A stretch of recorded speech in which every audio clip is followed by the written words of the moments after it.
DealBookChina holds more than $1 trillion in United States debt, and an escalating trade war could tempt it to wield that debt in a way that has long been unthinkable. ImageChina holds more than $1 trillion in United States government debt. Should it choose to make use of it in a trade war, the fallout would be difficult to forecast. CreditCreditGilles Sabrié for the New York TimesIt is often called the nuclear option. In the trade war between the United States and China, economists and investors have long tried to game out how both sides might use their clout. In virtually all the predictions, at least until recently, they revolved around a tit-for-tat tariff war. Even in the gloomiest of doomsday scenarios, there is one weapon that has long been considered unthinkable: the Chinese, the biggest holder of United States foreign debt with more than $1 trillion, publicly taking a step back from buying United States treasuries, or worse, dumping what they own in the open market. The very idea is typically dismissed as a waste of time to even consider, and the reason is a sort of mutually assured destruction. It would be wildly irrational in economic terms, the thinking goes. China selling treasuries would send interest rates up and hurt the United States, but it would simultaneously severely damage the value of China's own treasury holdings.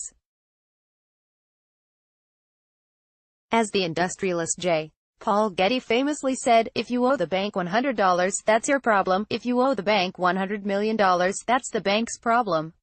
In the United States-China relationship, China is very clearly the bank. But the conventional wisdom about what China might, or might not, be prepared to do could be wrong.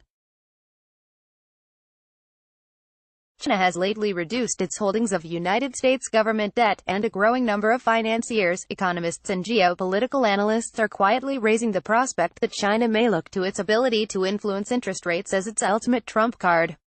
If China were to undertake such a maneuver, it would do so at a delicate time for the United States economy. The rising deficit has increased the Treasury's borrowing needs. There is more debt to be purchased, and the Federal Reserve is raising interest rates, making that debt more expensive. It's not clear how much China could drive up rates by shedding treasuries, but it would certainly add to the momentum already present. And it is worth remembering that Beijing's endgame is not necessarily to ensure the financial health of its country this year or the next. If China were to suffer short-term pain to gain a real and lasting advantage over the United States, or at least not lose any advantages it does have, it might be willing to struggle a bit today. The negotiation between the two great powers isn't about how many soybeans or Boeing airplanes they buy by the end of the year, said Kevin Warsh, a former governor of the Federal Reserve. We are at a pivotal moment in history. The actions of the U.S. and Chinese governments in the next 12 months will set the course for the relationship of the two great powers of the 21st century, and the war of words is only getting sharper. Last week, Vice President Mike Pence accused China of using political, economic and military tools, as well as propaganda, to advance its influence and benefit its interests in the United States, and on Monday, China's Foreign Minister, Wang Yi, admonished the Trump administration for ceaselessly elevating trade tensions and casting a shadow over relations between the two countries as he sat directly across from Secretary of State Mike Pompeo. Still, critics who dismissed the possibility of China trying to upend the United States Treasury market say that China's own economy is too fragile to risk doing anything that would cause instability. Stability has long been a watchword in China.